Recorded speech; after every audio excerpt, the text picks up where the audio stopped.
ఫిలిప్పీలికి రాయబడిన పత్రిక 2వ అధ్యాయం 5వ వచనంలో రాయబడిన సంగతిని మనం జ్ఞాపకం చేసుకుందాం. ఫిలిప్పీలికి రాయబడిన పత్రిక 2వ అధ్యాయం 5వ వచనంలో క్రీస్తు యేసునకు కలిగిన ఈ మనస్సు మీరును కలిగియుండుడి అనేటువంటి మాటను చదువుతున్నాం. క్రీస్తు యేసునకు కలిగిన ఈ మనస్సు మీరును కలిగియుండుడి. గడిచిన భాగంలో అనగా 2వ అధ్యాయం 3వ వచనంలో అపోస్తలుడైనటువంటి పౌలు ఫిలిప్పీలతో మాట్లాడుతూ కక్షతో కానీ ఉదాతిశయము చేత ఏమీ చేయొద్దన్నాడు. స్వార్థపూరితంగా కక్షపూరితంగా కార్యాలకి పూనుకోవద్దని చెప్పాడు. కానీ ఇప్పుడు చెప్తున్నటువంటి మాట ఏంటంటే యేసుక్రీస్తు ప్రభువారు కలిగి ఉన్నటువంటి మనస్సు మీరు కలిగి ఉండండి. ఇంకో రకంగా చెప్పాలంటే ఇంతకుముందు చెప్పబడినటువంటి మాట అది ఏ విధంగా ఏ పని అయితే చేయకూడదో దాని గురించి తెలియజేశాడు. ఆనందము కుటుంబంలో ఉండాలంటే, ఐక్యత సంఘాల్లో కలిగి ఉండాలంటే, ప్రతి పరిస్థితి ఎటువంటి పరిస్థితి మనకు ఎదురైనా ప్రతి పరిస్థితిలో సంతోషాన్ని అనుభవించే వారంగా ఉండాలంటే మనము ఏమి చేయకూడదో గడిచిన భాగంలో చూసాం. కానీ ఇప్పుడు తెలియజేయబడుతున్న మాట ఏంటంటే ఆ విధంగా మనం కొనసాగాలంటే ఏం చేయాలి, ఏమి చేస్తే మనం సంతోషాన్ని ఆనందాన్ని అనుభవించేటువంటి వారంగా ఉంటాం అనేదానికి ఈ యొక్క మాటలు సరిగ్గా సరిపోతూ ఉన్నాయి. సో మన యొద్ద నుండి దేవుడు ఆశిస్తున్నది అపోస్తలుడైనటువంటి పౌలు గారు చెప్పినట్లుగా దేవుడు కోరుకుంటుంది. ఆ పౌలు గారు ఇస్తున్న సలహా ఏంటంటే క్రీస్తు యేసునకు కలిగిన ఈ మనస్సు మీరు కూడా కలిగి ఉండండి. ఆలోచన చేయాల్సిన ప్రశ్న ఏంటి? క్రీస్తు యేసు కలిగినటువంటి మనస్సు. క్రీస్తు యేసు ఎటువంటి మనస్సును కలిగినటువంటి వాడుగా ఉన్నాడు? క్రీస్తు యేసు కలిగినటువంటి మనస్సు మనం కూడా కలిగి ఉండటం అంటే ముందుగా మనం తెలుసుకోవాల్సింది ఆయన కలిగి ఉన్నటువంటి మనస్సు ఎలాంటిదో మనం తెలుసుకున్నప్పుడు మాత్రమే ఆ మనస్సుని మనం కూడా కలిగి ఉండేటువంటి వారుగా ఉంటాం. ఒక వ్యక్తి గురించి మనం తెలుసుకున్నప్పుడే ఆ వ్యక్తిని మనం అనుసరించగలుగుతాం. కానీ ఆ వ్యక్తి గురించి మనం తెలుసుకోకుండా ఆ వ్యక్తిని అనుసరించడం కష్టతరం.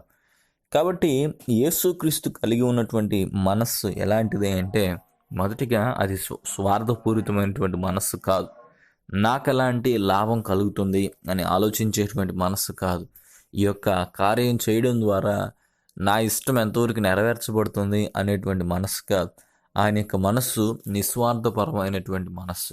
ఆయన యొక్క మనస్సు ఎటువంటి లాభాన్ని ఆశించేటువంటి మనస్సు కాదు. 6వ వచనంలో కూడా చూస్తే ఆయన దేవుని స్వరూపము కలిగిన వాడయుండి దేవునితో సమానముగా ఉండుట విడిచిపెట్టకూడని భాగ్యమని ఎంచుకొనలేదు.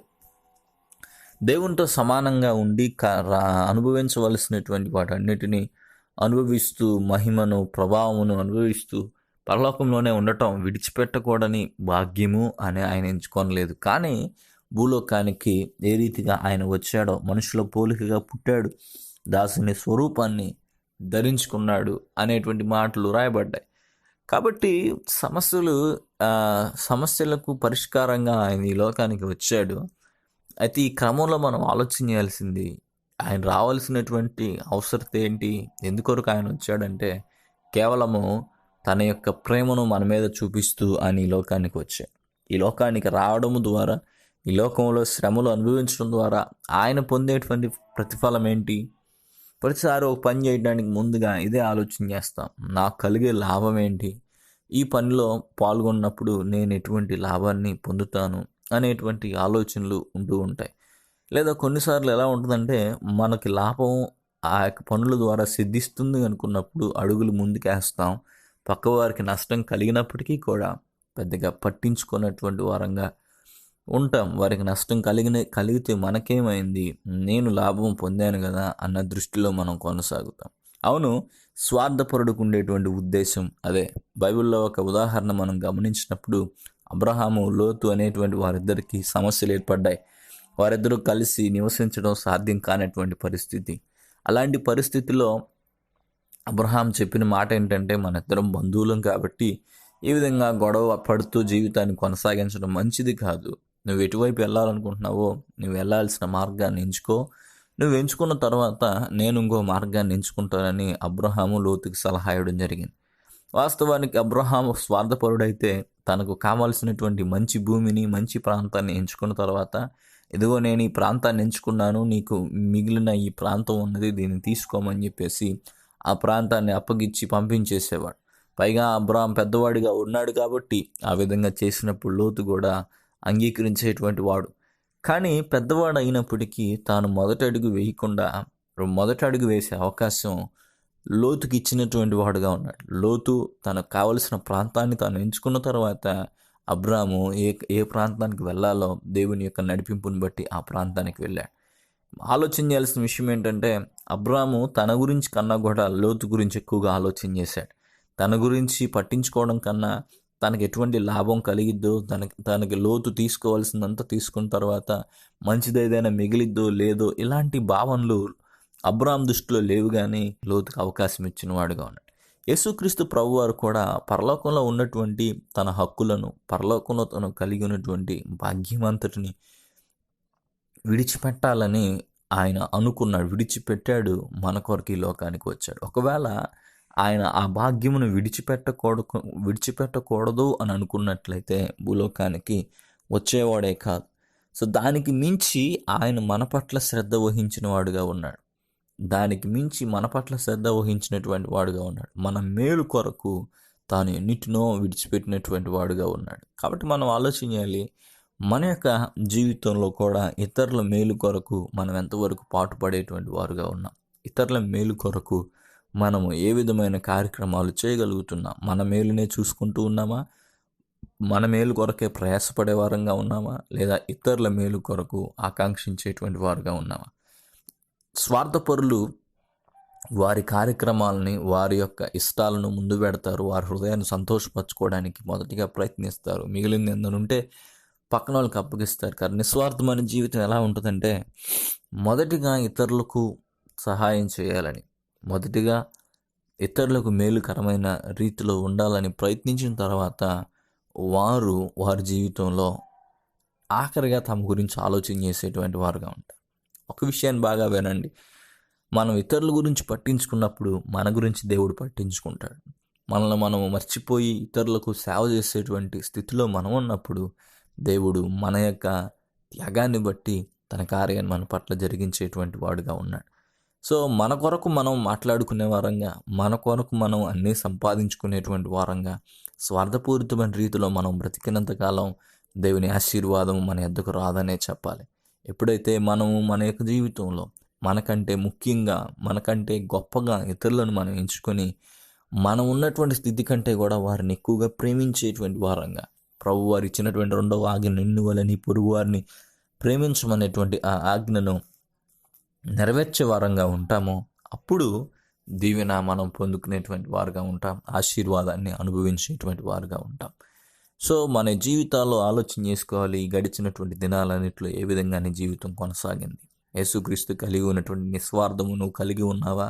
లేదా స్వార్థపూరితమైనటువంటి ఉద్దేశాలతోటే నీ సహోదరుని నీకంటే యోగ్యునిగా ఎంచుకొనక, లేదా నీ సహోదరుని యొక్క కార్యకలాపాలు కంటే నీ కార్యకలాపాలు ప్రాముఖ్యమైనవిగా ఎంచుకుంటూ కొనసాగేవా? సంఘంలో దియోత్రెఫ్ అనే ఒక వ్యక్తి ఉన్నాడు 3వ యోహాను పత్రికలో. ఆయన అందరికంటే ప్రథమ స్థానాన్ని పొందాలని ఆశించాడు. తన అన్ని కార్యాల కంటే తన కార్యాలు ముందు జరిగించబడాలని కోరుకునేవాడు. ఇదంతా ఏంటంటే ప్రాధాన్యతను కోరుకోవడం, తను గొప్పతనాన్ని పొందాలని ఆశించడం, ఇలా తన జీవితం అనేది కొనసాగింది.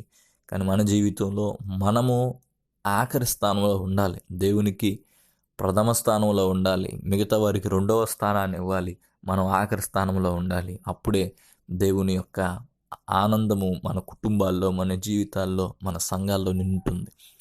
కాబట్టి వ్యక్తిగతంగా నిస్వార్థమైన జీవితాన్ని జీవించడానికి ఈరోజే నువ్వు తీర్మానం చేసుకో.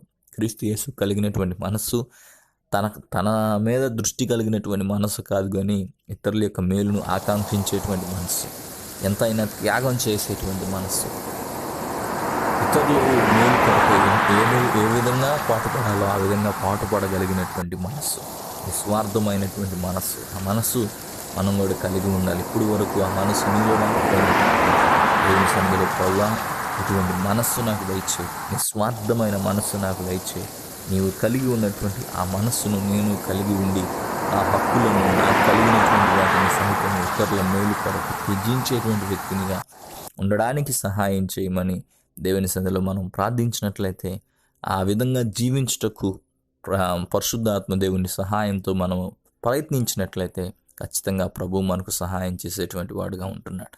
దేవుని యొక్క సహాయాన్ని సమయంలో మనం కోరుకుందామా? పరలోకమందున తండ్రి, నీ కుమారుడైన యేసుక్రీస్తు వారు కలిగి ఉన్నటువంటి మనస్సు మాకును మీరు అనుగ్రహించండి. మా యాటిట్యూడ్ ఆ వ్యక్తిగా ఉండటానికి సహాయం చేయమని ప్రార్థిస్తున్నాం. ఆ మంచి లక్షణం మేము కలిగి ఉన్నట్లుగా సహాయం చేయండి. మా కొరకు, మా యొక్క సొంత మేలు కొరకు మేము పాటుపడే వారంగా, ఇతరుల నిర్లక్ష్యం చేసేటువంటి వారంగా కాక మాకంటే ముందుగా ఇతరులను ఉంచేటువంటి వారంగా ఉండటానికి సహాయం చేయండి. వారి మేలు కొరకే ప్రభువా మేము ప్రయాసపడేటువంటి వారుగా ఉండటానికి సహాయం చేయండి. మా జీవితంలో ఆనందాన్ని అనుభవించాలంటే ప్రభువా మేము ఏ రీతిగా కొనసాగాలని నీ యొక్క వాక్యంలో తెలియజేశావు కనుక ఈ వాక్యాన్ని విన్నటువంటి ప్రియ బిడ్డల జీవితాలు అన్నిటిలో ప్రభువా మీరే తోడై ఉండి వారి యొక్క జీవితంలో వారు ప్రభువా నిస్వార్థమైన జీవితాలు జీవించి నిన్ను మహింపరచున్నట్లుగా నీ కృప చూపండి. ముఖ్యంగా నీవు కలిగి ఉన్న మనసు వారు కలిగి ఉండి నీలో ఇతరులను, వారిలో నిన్ను ఇతరులకు చూపగలిగినట్లుగా సహాయాన్ని దయచేసి బలపరచమని యేసుక్రీస్తు నామములో ప్రార్థించి అడిగి వేడుకుంటున్నాం మా తండ్రి, ఆమేన్. యేసునకు కలిగినటువంటి మనస్సు కలిగిన వారమై ఈ లోకములో అనేకులను క్రీస్తు కొరకు సంపాదించుదుముగాక. ఆమేన్.